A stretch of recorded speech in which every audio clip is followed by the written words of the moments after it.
इतिहास में उन्हीं का नाम लिखा जाता है जो अपने इन्वेंशंस पेटेंट करवा लेते हैं। लेकिन असली जीनियस वो लोग होते हैं जो साइंस को इंसानियत के लिए मुफ्त छोड़ देते हैं। आज हमारे पॉकेट में मोबाइल है, घर में वाईफाई है और एक पल भी बिना सिग्नल के रहना मुश्किल है। लेकिन क्या आप जानते हैं कि इस वायरलेस युग की कहानी शुरू हुई एक भारतीय वैज्ञानिक के इन्वेंशन से।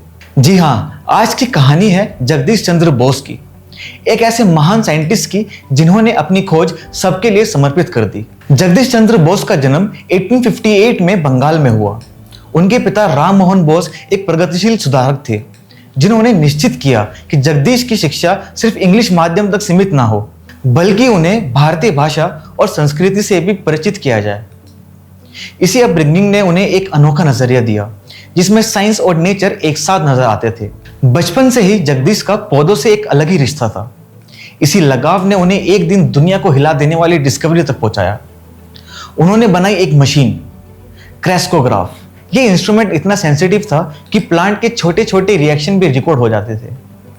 धूप मिलते ही ग्रोथ तेज हो जाती, पानी की कमी पर स्ट्रेस महसूस होता और हीट या इंजरी पर प्लांट रिएक्ट करते। बोस ने साबित किया कि अगर आप एक प्लांट को चोट पहुंचाते हो तो वो भी दर्द महसूस करता है। सोचिए, हम रोज बिना सोचे समझे पौधे तोड़ देते हैं और एक भारतीय वैज्ञानिक ने दुनिया को दिखाया कि ये भी एक जिंदा हस्ती है।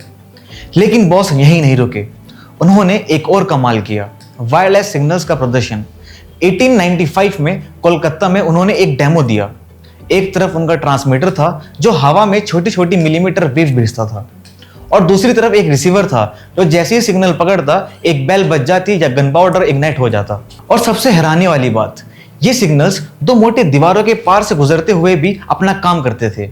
सोचिए, एक समय जब दुनिया को वायरलेस का मतलब भी नहीं समझ आता था, एक भारतीय साइंटिस्ट ने लाइव दिखाया कि हवा के रास्ते भी खबर जा सकती है।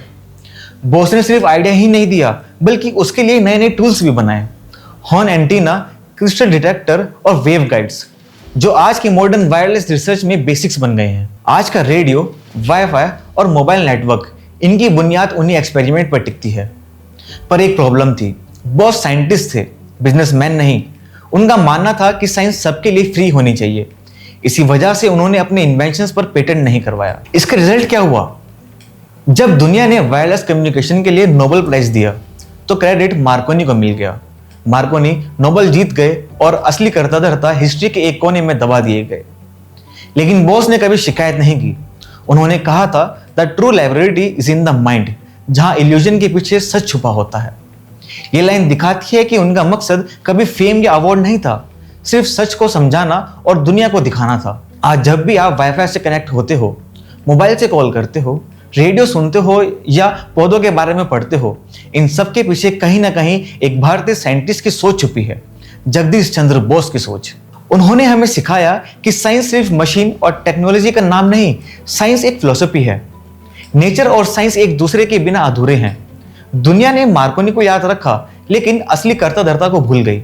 इसलिए जब भी तुम वाईफाई कनेक्ट करो या मोबाइल पे कॉल लगाओ, एक पल के लिए जगदीश चंद्र बोस को याद जरूर करना, क्योंकि उन्होंने ही दिखाया था कि वायरलेस दुनिया मुमकिन है और प्रगति भी एक जिंदा कहानी है।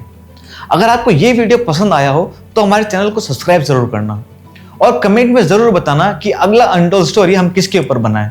नमस्कार।